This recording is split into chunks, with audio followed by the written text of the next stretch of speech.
ओम गुरुर्ब्रह्मा गुरुर्विष्णु गुरुर्देवो महेश्वरः गुरुः साक्षात् परं ब्रह्म तस्मै श्री गुरवे नमः. Om Om Om. Let us discuss something, some Sugama, a little bit of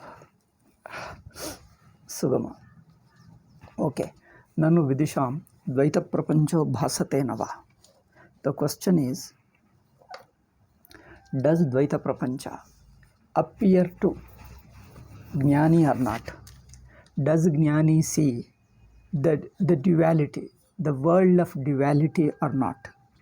Bhasate chet, if he experiences, if he sees the world of duality, then how can you call him Jnani?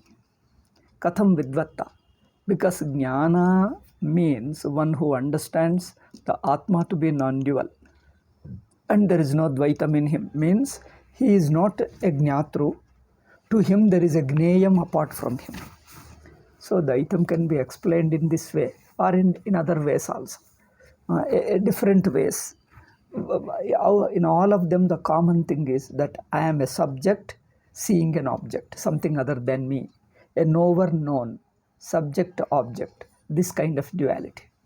So bhasate chet tesham ka vidvatta. If he sees himself to be an individual and there is somebody or something other than him, he is seeing it. He being a person seeing the other one. If he sees this way, does he have that knowledge of duality or not? If he has such duality, then he is like any other Ajnani. This is what is Ajnanam. That I am an individual and I find something other than me. See, something other than me makes me a limited being. Because I become limited when I find something other than me. If the other is there, I become limited. Since I am limited, something else remains outside me other than me. Since I am limited, there is something other than me. So this is a mutually dependent subject-object duality. Subject becomes limited because there is something other than. Since I see something other than, I become limited. See, it's a two ways. Two ways means mutual dependency. Nanu vidushamapi dvaita prapancho bhasate nava. Bhasate chet tesham ka vidvatta. Na bhasate chet katham sampradaya pravartaka acharya bhavatvam. If he doesn't see, suppose if he doesn't see another person, like I am a person, guru, and I have another disciple to whom I should teach. Does he see an Ajnani, a disciple other than himself? See, it's a very interesting question. Does he see a disciple who is an Ajnani other than himself? Because I am a Jnani. If I am a Jnani, then I won't see another person. If I see another, in order to teach, I have to see another person. Isn't it? In order to teach, I have to see another person.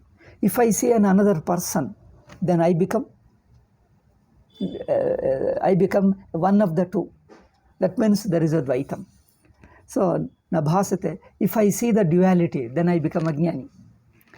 So, nabhasate chit katham sampradaya pravartaka acharya bhavatvam. If he doesn't see another person to him, another person, an Ajnani or a disciple and a Shishya, so how does he teach? See, it is a Jnani who teaches another person. The right way is, no, it should be like that. This is how we expect, that he should be an Advaita Jnani, and at the same time to be able to teach, he should see an Ajnani other than him. Now, it's a contradiction. If he is a Jnani, he can't see another disciple. If he sees another disciple, then he becomes Ajnani only, because he is seeing another person. Now, how are you going to solve this duality, this problem, this contradiction? So, nabhasate chet katham sampradaya pravartaka acharya bhavatvam. Atha prarabdha karma sheshena tat phalopabhogartan dvaitanuvrittihi svikriyeta. Some people say, no, he is Jnani, but Some people try to explain like this. He is a jnani, he knows Advaitam, yet due to prarabdha he sees Dvaitam. Because he has to see Dvaitam for sake of Vyavahara, for sake of teaching his disciple, teaching his Shishya, he has to see.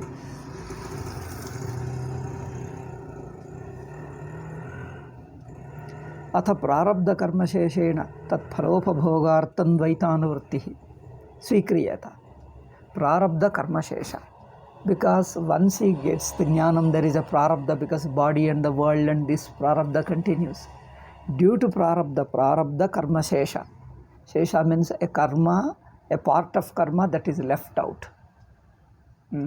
Prarabdha's karma that is left out.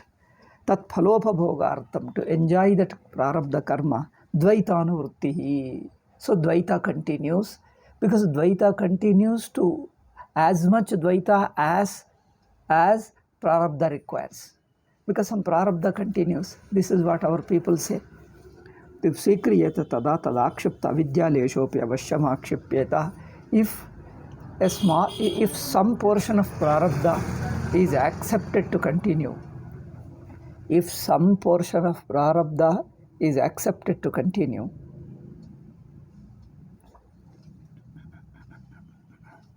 then a corresponding avidya lesha, a small portion of avidya also you have to accept as continuing. Okay, because for sake of prarabdha, a little portion of avidya is also required, because all karmas, all karta, individuality, bhokta is within avidya, isn't it? That there is a karma and a karma phala he has to enjoy. That means he is a karta, he is a bhokta, he is an individual. He is a bhokta who is enjoying karma phala. So a little bit of prarabdha is there to enjoy the prarabdha. He has to be a bhokta.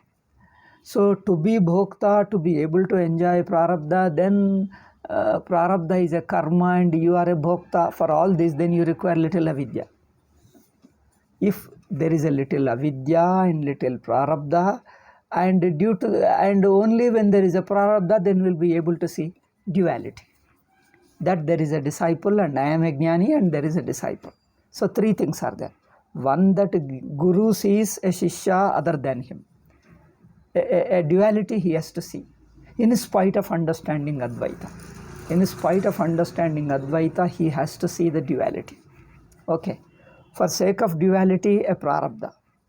For sake of prarabdha, a little bit of avidya. So three things. A small duality. For sake of duality, prarabdha. And for sake of little prarabdha, a little prarabdha karma, a little avidya. So these three things will continue. If avidya continues like this, in whatever degree, tatha vidvatvam avidvatvam cha ekasyaiva purushasya saha bhavetam. So he is a jnani and also contains a little bit of ignorance also. He possesses a little ignorance, although he is a jnani. What does it mean? That means jnanam, ajnanam can both exist in the same person. Isn't it? He is a jnani, at the same time there is a little ajnanam also. Jnanam, ajnanam, ekasya purushasya saha bhavetam. Tatha cha vidvatvam avidvatvam cha ekasyaiva purushasya saha bhavetam. Tadevam sarvatapi asamanjasaiveyam. All this is improper. Because how can there be little darkness in the sun?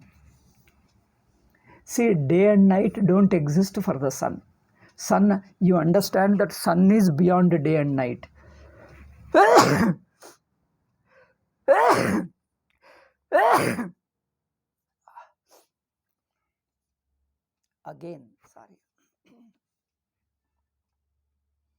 Again, if there is a reference of day and night, the reference of day and night in the sun, then you require a little bit of ajnana, a little bit of darkness to be able to see, to be able to contrast day and night. You require little darkness also. Otherwise, if sun cannot see darkness, or let us say from the standpoint of sun, if you cannot see darkness, then there is no difference between night and day and night, darkness and light. There is no idea of day and night. There is only continuous day, then you can't call it day. Day is day only when it is intervened by night also. When day is something which follows night, you call it day. When there is nothing to follow, there is always light alone, you don't call it light because that is nature, that is natural existence. So there is no day and night. So here, sarvatapi asamanjasam, this prakriya that he is a jnani, at the same time he possesses a little bit of ajnanam and a little bit of dvaitam and little bit of prarabdha. Then if you don't accept all these things, there would be a problem of how that jnani, who is an enlightened person, who goes beyond dvaitam, who transcends dvaitam, how can he teach without seeing a disciple other than him? If he doesn't see a disciple other than him, how can he teach? This is the problem. To this, Swamiji answers briefly, because these are all for sake of completing the topic he is raising. All these things are answered in a way, but anyway, he's touching again.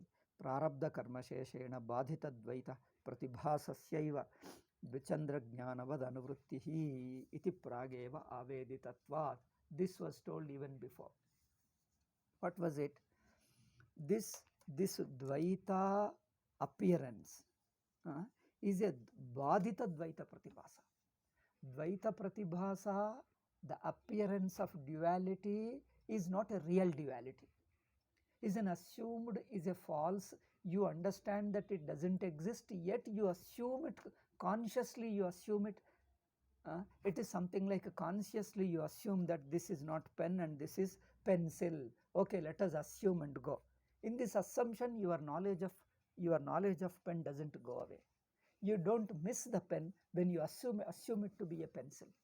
Okay, you are consciously assuming even after knowing it to be pen. So your knowledge of pen doesn't get falsified when you assume it to be a pencil, because it is a consciously assumed even after knowing it. Okay, this, see the difference. The dvaita that continues, that is set to continue, not continues. Dvaita that is set to continue in jnani is a falsified. Falsified means what? It is understood as non-existent apart from his own self. He understands his consciousness alone is one and non-dual. Yet it may appear from a superficial, from an external standpoint, not from his own anubhava. In his own anubhava, in his own experience, he doesn't see the duality. Okay, it is an external, superficially assumed. It is from external standpoint. So therefore, prarabdha karma sheshena badhita dvaita. So this badhita is a good word. Falsified, sublated, negated dvaita. How he gives an example. So dvichandra jnanavat. Person, due to some cataract or something, he saw second moon. Once he understand, oh, the second moon is a mistake, it is not true. He understood that moon is only one. After understanding that the moon is only one, he may see, now you see, after we knowing it, we press our eye and then start seeing the second moon. Children play just for sake of fun.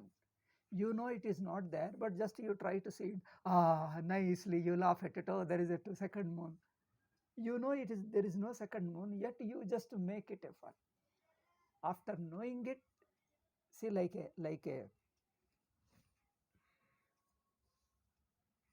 an actor knows that he is not the character in a drama. The character is not there, he is only orally assuming and talking, making a dialogue. He just tells a dialogue, he utters a dialogue by knowing that there is no character. Tell me, where is the character? Where is Harishchandra? He himself, okay, let me say, I am Harishchandra, I am talking. He just poses, but he himself is. There is no Harishchandra. Is there Harishchandra? Just is only posing. People laugh at it. He also knows it is false. It's just laughing.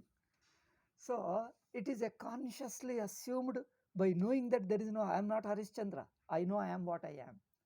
So this is called badhita anuvritti. You know that you are not an individual. You are the pure consciousness. You are like in Sushupti. That Sushupti Advitiya Chaitanyam is.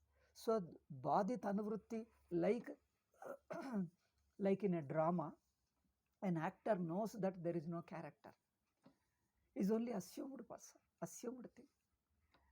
So just as in a character in a drama, without being a avidyalesha, that means that doesn't require a small what to say that trace of avidya, let us say a trace of ignorance. You don't need it to be able to assume a character consciously, knowing that you are not that character. You are not the character, you are only an actor. By knowingly to assume, you don't need a trace of ignorance. Without a trace of ignorance, with all complete knowledge, with a complete awakening, you can assume. It's like when you wake up from sleep, there is a two-way. When you wake up from sleep, you may have a little drowsiness. Okay, that's one thing. But sometimes you become completely awake, no drowsiness at all. You are completely awake. When you are completely awake, you act like sleeping. Okay, you lie down and close your eyes. Or some people can sleep sitting also. You can see some people sleeping sitting also. In sitting posture, they can snore. I have seen people snoring in a sitting posture. I was surprised. In a sitting posture, he snores. Now, a conscious person can sleep. A person who is totally awake. If a person who is totally awake sleeps, what do you call? Is just a supervisor, nothing, is just pretending, is not sleeping at all. That means there is no sleep in him. There is no trace of sleep. Sleep is completely gone, is completely awake. Even in that assumption of sleeping, is pretending to be sleeping, that means even in that pretending state is completely awake. Okay, completely awake. So in a drama, when he is conscious that he is an actor, there is no character at all. He assumes. It becomes very serious, as if he is a Harishchandra, very poor man. He lost all his kingdom. He became a beggar. Not that he sold away his wife and children, and he sold away himself and became a slave to somebody. You can say he is a very onlookers looking at him really cry. We would cry looking at Harishchandra. And not only children, even grown-up people can cry, because the actor presents in such a way, as if it is really happening in front of you. People start crying. When you cry and he laughs, he laughs at it to reveal to you that this is only an action. Similarly, to be enlightened, to understand that you are Brahman and there is no Dvaitam, and yet it is only a Badita Pratibhasa, not due to, it only say without avidya. Without even a trace of avidya, there can be a false appearance. But this false is after falsified false. False is understood to be false. That means it doesn't exist. Okay, yet it is assumed. Therefore, prarabdha karmasheshena badhita dvaita pratibhasasyaiva dvichandra jnanavat. Dvichandra jnana. Here Bhashyakara gives, Swamiji gives dvichandra jnana. Bhashyakara also gives elsewhere the dvichandra jnana, second knowledge of a second moon. The knowledge means a thought of a thought of a second moon, even after knowing that there is no second moon. What do you call? It is not due to ignorance, it is a falsified appearance. Two things. Due to a remaining of a little bit of ignorance, you may see Dvaitam, but there it is not falsified. Dvaitam is really there. If you retain a little of a trace of ignorance, if you retain a trace of ignorance and see it, that means a trace of ignorance means what? Let us apply to our examples. When you are playing an actor, when you are playing a drama, you are assuming a character, then there is a little bit of forgetfulness, that you forget that you are an actor and assume character. If there is a little bit of forgetfulness, then there is no knowledge. Okay. Then in sleeping also, a person who, another example which I have given you, when I am completely awake, a person who is in completely waking state, while is acting to be sleeping, if there is a little bit of sleepiness, drowsiness, then he is not completely awake. He is not completely awake because there is a trace of ignorance in him, isn't it? There is a trace of ignorance. In the two examples of actor assuming a role, assuming a character, and also a person who is completely awake, pretending to be asleep. In pretension, there is no sleep, isn't it? When you are pretending to be asleep, there is no sleep at all. You are completely awake. This is a beautiful example. I think this is an exact example. You are completely awake. So there is no trace of ignorance. There is no trace of drowsiness or sleepiness in you. Similarly, when you are completely awake, you are only pretending. There is no Dvaitam at all. You are completely non-duality. It's like, I'll give you another third example. In Ekapatra Abhinayam, solo means in a drama, a single man acting. Solo, I think in English they call solo. In Indian languages we call them Ekapatra Abhinayam. Means a single character. He is playing only single character. Sometimes he addresses himself. See, he is one. And he himself assumes another character and addresses him.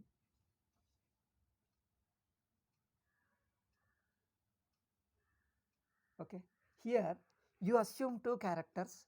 One, you put a question. I assume another person and you answer to him. Again come back to the first person and question. Again, that means you assume two roles within you. Do you feel you are two people? Do you feel you are two people? You assume the one questioner and again you yourself answer. Again assume a question, again an answer. It's like you put a question as a disciple, you answer as a guru. Okay, there are no two people. As if there are two, the same one person is assuming two. So this is a conscious assumption without really being Dvaitam, without really being duality. There is an assumption. Knowing that there is a contain, you are completely one, non-dual. This is interesting. Okay, therefore, prarabdha, but it is not due to trace of ignorance. Ignorance is totally gone, it doesn't exist at all. So therefore, prarabdha karma sheshena badhita dvaita pratibhasasya vichandra jnanavat anuvrittiriti prageva aveditatvat. This we have already stated. Now, avidya lesha. Then by chance, is there any a trace of ignorance left out? Is it due to that reason? Is it owing to the reason? Is it due to the reason that a trace of ignorance is left out? Then only he is able to see that there is a disciple and I am guru and teaching. Is it due to less? No, that question doesn't arise. Swamiji answers, is it due to avidyaleshaha? Na. Anabhyapagamadeva nirastaha. Avidyalesha is refuted simply because we don't accept. We don't accept leaving out a trace of ignorance in the wake of knowledge. Knowledge is a knowledge only when it roots out completely ignorance. It doesn't retain a part of, as some Vedantins tries to say, that a part of avidya, a trace of avidya. A trace of avidya you retain in order to continue the worldly vyavahara. Then they put a question, they make elaborately, you can see some of the Sanskrit writers, they say that there is a trace of avidya is present, and due to that trace of avidya, he is continuing the vyavahara. And Swamiji says here, the trace of ignorance is never accepted, because the nature of jnanam is such that you are completely consciousness and no question of ignorance at all. It's like a conscious person can act like an insentient being. A living person, you see, You can just stay for a few seconds motionless without even winking your eyes. You may appear like a statue, like a cement statue to others. A conscious being can assume like a inert object. Just because you assume and appear like an insentient statue doesn't mean you become insentient. A conscious can assume. In fact, you see some people, he just assumes like that, or he stays in posture like this. He takes a photograph. He looks up, he's really like a cement statue. Not even eye is not winking for a few seconds. Okay. So a conscious being can assume like an unconscious element, that is an insentient. But just because he is appearing like an insentient, it doesn't become insentient.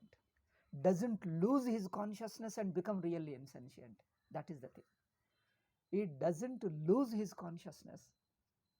That is called ignorance. Ignorance is when lose consciousness and really become insentient. You don't become really an individual jiva. You assume an individuality, you don't become individual. See, there is a difference. You don't become individual. You are non-dual consciousness. You may assume individual. In that assumption, there is no individuality. In that appearance, consciously when you assume an individuality, there is no individuality, because in real sense, you are already non-dual.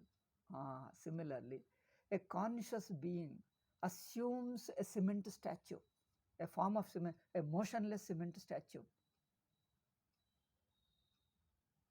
You look like inert, insentient, but you are not, isn't it? And it is not due to ignorance you have become insentient. There is no ignorance, no trace of ignorance, fully conscious. Similarly, the other person is also myself. This is also myself. All are myself. In me, there is no duality. There is no disciple other than me. There is no world other than me. I only just assume that there is me and other than me. Both are me. Even me and other than me, both are me only. The me is me and other is also me. Therefore, in his understanding, there is no duality. Therefore, avidyaleshastu anabhyupagamādeva nirastaha. There is no avidyalesha. Okay. Katarhi dvaita jnanasya vidusyapi anuvartamanasya gatihi. Then how do you explain? How do you explain the dvaitam which continues in a Brahmajnani? In an enlightened person, dvaitam continues. Continues means appears as if a vyavahara is continuing. The transactions of two people, as if there are two people, one is talking, other is listening, and other is questioning, one is answering, or he is questioning, somebody is answering, as if there are two people. Yes, that is true. As if there are only two people. You yourself answered the question. But as if there are two people, yes, as if there are two people. That's what say. As if means really not there. Yes, because nahi dvaita jnanam vina guru shishyadi vyavaharaha setsyati. That Purvapakshi continues. But without dvaita, vyavahara cannot continue. There must be dvaita. Without dvaita, without a questioner, how can you answer? Can you speak to yourself? Without a second person, how can you speak? Without second person, how can you speak? Nahi dvaita jnanam vina guru shishyadi vyavaharaha setsyatiti chet badita nivrittireva gatihi.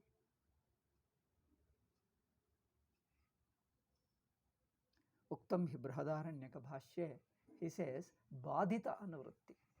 After total awakening, you assume, you pretend to be sleeping, or you pretend to be another person.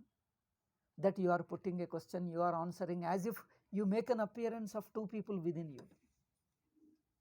You are the speaker, you are the answerer. Okay? You are replying and you are putting a question. You make an appearance as if two, but remaining one appear to be two. Okay? That means the duality is falsified. Badita anuvritti is the only explanation. Purvapakshi asked, then how do you explain that the dvaitam which is apparent, appears as if it is there. Yes, that is the only reason. Answer is as if. You have put a question, as if it appears. Yes, as if it appears. That's the only thing. Badhitanurtireva gatihi. To this he quotes one Brihadaranyaka Vakyam.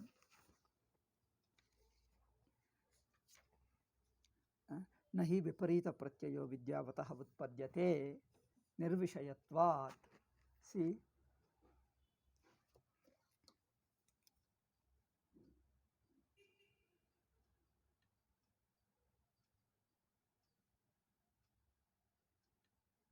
no room, no chance.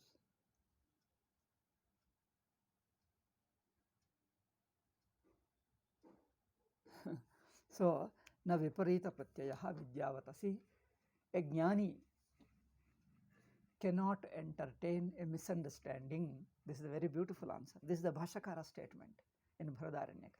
Jnani, an enlightened, one who corrects his misunderstanding, one who debunks his misunderstanding, cannot come to have a misconception, cannot come to have. Nacha viparita pratyaya vidyavataha upapadyate. This is a beautiful statement. For a vidyavataha, for an enlightened man, jnani, no misunderstanding is possible. No misunderstanding is possible. Why? No chance, nirvishayatvat, no room for it. No chance for misunderstanding arising in him. Why? When can a misunderstanding arise? See here you see. When can, in what condition? See, this nirvishaya is a Sanskrit word. Vishaya means, is a difficult. Vishaya means here a chance, a condition. Okay? A chance or a condition or a context. You have to say Vishaya means a chance, a condition or context.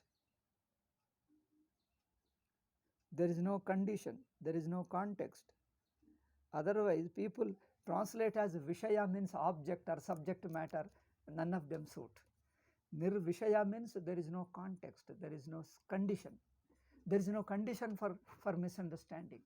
Because to misunderstand, the situation should be suited to that.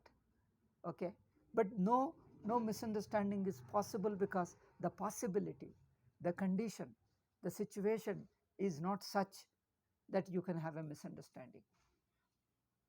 Because how, what, now he explains Bhashyakara. This is all Brihadaranyaka Bhashya. What is the possible condition in which misunderstanding can continue? What is that possible condition? Okay, the possible condition. What is that possible condition in which the misunderstanding can continue? Okay, he says anavadruta vishaya vishesha swarupam. He is giving a general example which is applicable to Atma as well as to the worldly event. In a worldly event of Adhyasa and Atma Adhyasa, sometimes Bhashyakara takes these two events and gives a definition common to both. In Adhyasa, in the beginning we have seen Bhashyakara taking a worldly instance of Adhyasa and Atma Adhyasa and giving a definition which is common to both. Therefore, sometimes a part of definition may not apply. So he is giving a very general definition applicable to Atma, applicable to a worldly event, worldly instance of Adhyasa. Okay, now what are the possible conditions? What are the conditions in which Adhyasa is possible? He says, anabhadruta vishaya vishesha swarupam hi samanya matram ashritya viparita pratyaya utpadyamana utpadyate. See, yatha shuktikayam rajatamiti anavadruta vishaya vishesha swarupam. A thing is not clearly understood as it is, but from a distance you say that there is something, samanya matram ashritya. You have a vague, just a superficial understanding that just there is something. What it is, I don't know. Vishesham, don't know means what it is you don't know, but there is something. See, this is very difficult to translate into English. Samanya Jnanam, Vishesha Jnanam. So you don't have understanding of it in particular understanding. Particular means a clear understanding. A Samanya Jnanam means there is something, that's all. When you look at from a distance, something is lying there, a long one.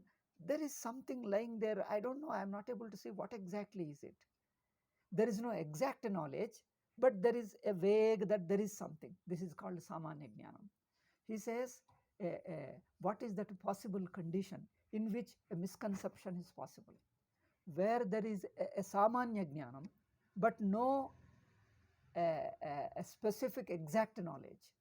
No, do not have an exact knowledge, but there is something, a knowledge that there is something like this. I don't know how to express in English. My English is limited. Anyway, I use Sanskrit word. There is only a Samanya Jnanam, but not any specific or any clear Jnanam, exact knowledge.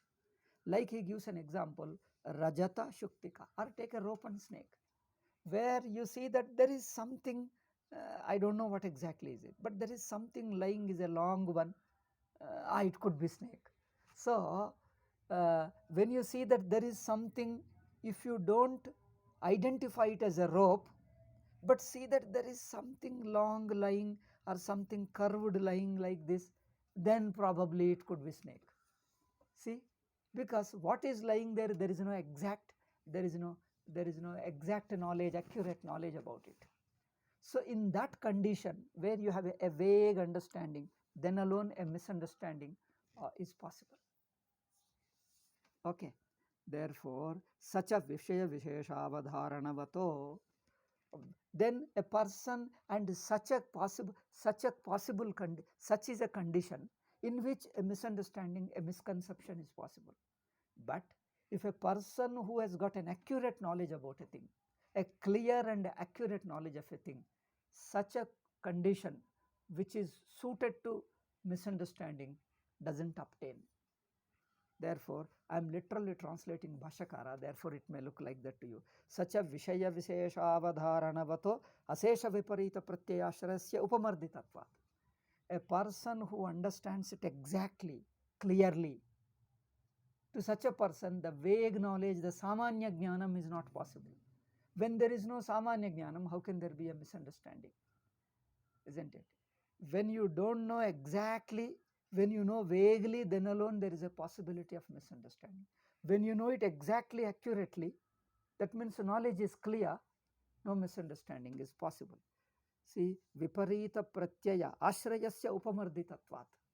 So, the Ashraya, the basis for Viparita, the basis for misunderstanding.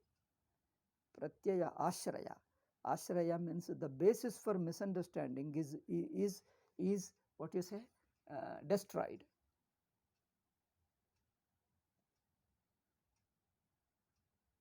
The basis for misconception, that the basis, the possible condition in which a misunderstanding can happen, that itself, condition itself is broken. That condition is broken. That means when there is a vague understanding, not an accurate, clear understanding, in that condition alone you have a misunderstanding.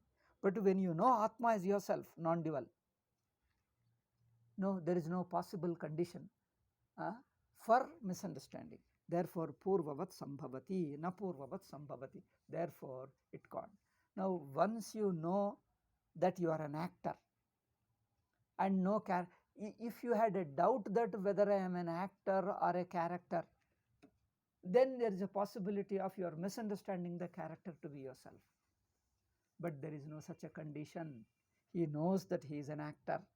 Character is only assumed, pretended. It may appear to the onlooker, the spectators. The spectators in a drama, they onlookers may see, but he knows that he is an actor. He doesn't exist at all. Onlookers may see like that. Therefore, there is no obtaining, the possible condition for misunderstanding is not obtaining. Therefore, Sambhavati Shukti Kadau Samyak.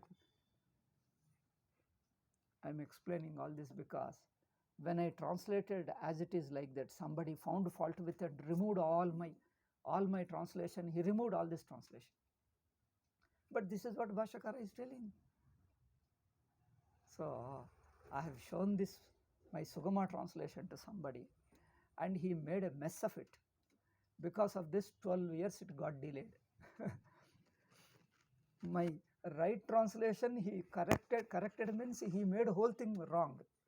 Right translation he removed and put wrong things there. Then we have to correct it whole thing back. Then it took again. So anyway, there are many other reasons I can't tell you. So this created a mess like this. So I shouldn't have shown to the wrong person who understands less of Vedanta. I just asked him to just glance it, and he started correcting me. Correcting in the sense he started removing the right translation and put wrong ones. So that happened.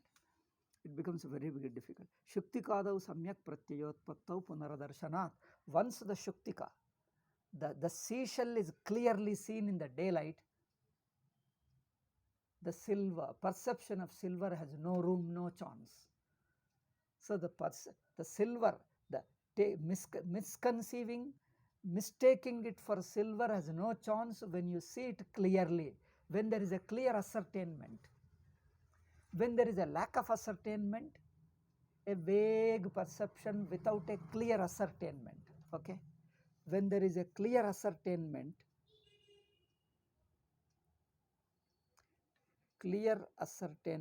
no chance of misunderstanding.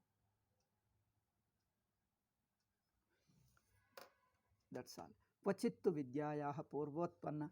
He says, he gives another example. Purvotpanna vidyayaha viparita pratyaya janita samskara. You have understood what is there. The reality is understood. Even after the reality is understood, sometimes due to old samskara of misunderstanding. See, misunderstanding is one, and the misunderstanding is corrected, misconception is corrected, but due to that old habit, old thinking, that old misconception may have a trace of samskara. Samskara means an impression. For example, he gives dig vimoka, dig brahmaha. He gives an example of viparita pratyay bhantim akasmat kurvanti yatha vijnata digvibhagasya. You go to a new place. You wanted to know which direction is east, west, and north and south. When you go to an unknown place, or you are taken by bus or train somewhere to some forest or to a new town, you get confused because we have to ask. Generally, we do for our Achamana, Sandhya Vandana, we should know where is the east. We have to ask which side is the east. Each place, new place, we go immediately ask which is the east. This is then face that time and do Achamana. Even sannyasi do Achamana. Other people, of course, grahasthas do a lot of rituals. So we have to face east to do the rituals. So they ask instantly, where is the east? They will tell this time. All traditional people know, modernists don't even know which side is there, because for them it doesn't occur at all. Anyway, so a person who understands that this is the east, this is the west, even after understanding, due to his old misunderstanding, he may again slip down. He may slip down. It may happen in a small case like this. Even after knowing that this is a thing, because he has been thinking that this is north and this is east, something like that. He told, no, hey, you misunderstood, not like that. This alone is east, not this way. Oh, you mean it? Again, though he understood, he corrected, somebody corrected him, again he falls, again he slips. It can happen. Even after understanding, you may forget due to that old thinking, you may again do it. It may happen. Yatha vijnata digvibhagasyapi akasmat digvityaya brahmaha. It may happen in case of this event, but not in case of jnanam. In case of worldly event, this might happen because there is a possibility of slipping again due to that old habit. But in Brahma Jnanam, Atma Jnanam, such a possibility is not there, because Samyak jnanavatopi chet viparita pratyaya utpadyate. Not at all possible, because no question of forgetting, no question of samskara, impression of misconception, no question of samskara arising, no question of forgetting your Atma. So where you are likely to forget, where that old samskara is likely to come, there you may likely to slip down, like in case of cognizing the directions, east, west and north and south directions. In that case you may miss. It's possible that even after knowing you slip, but here even after knowing slipping is impossible. He is giving an example, Bhashyakara. It is a Bhashyakara statement. But in case of Atma, slipping is impossible, because Atma never goes out of sight. Once you are aware, once you understand you are the Atman, no question of forgetfulness, because Atma is ever existing. It never goes out of sight. And no samskara, because Adhyasa has no samskara. When Adhyasa is corrected, even the mind is corrected. There is no mind. All samskaras exist in mind. Even mind gets corrected. So there is no samskara possible. Therefore, and if such a thing happens, even after knowing, just for argument's sake, he is telling Bhashyakara, even after knowing the truth, if you slip down, again you become Ajnani, then nobody will believe Brahmajnanam, nobody will believe Shastra. Even after knowing Brahmajnanam, again you forget and again you become Jiva. Nobody will believe Jnanam, nobody will attempt for Vedanta. Bhashyakara himself says, see, Sarvam cha pramanam apramanam sampadyeta. Then all pramana becomes apramana. All knowledge also, even after gaining knowledge, you become ignorant. Therefore, nobody will trust it. Nobody will try for Vedanta. It will not. It is not the right thing. Therefore, such a thing doesn't happen. Okay. Even next, another paragraph is there, last paragraph. Afterwards, there are few shlokas, Mangalacharana shloka. Okay, a few points are there. That's a conclusion. Conclusion is there. So before conclusion, one paragraph is left out, and that one paragraph we will deal with probably tomorrow or day after.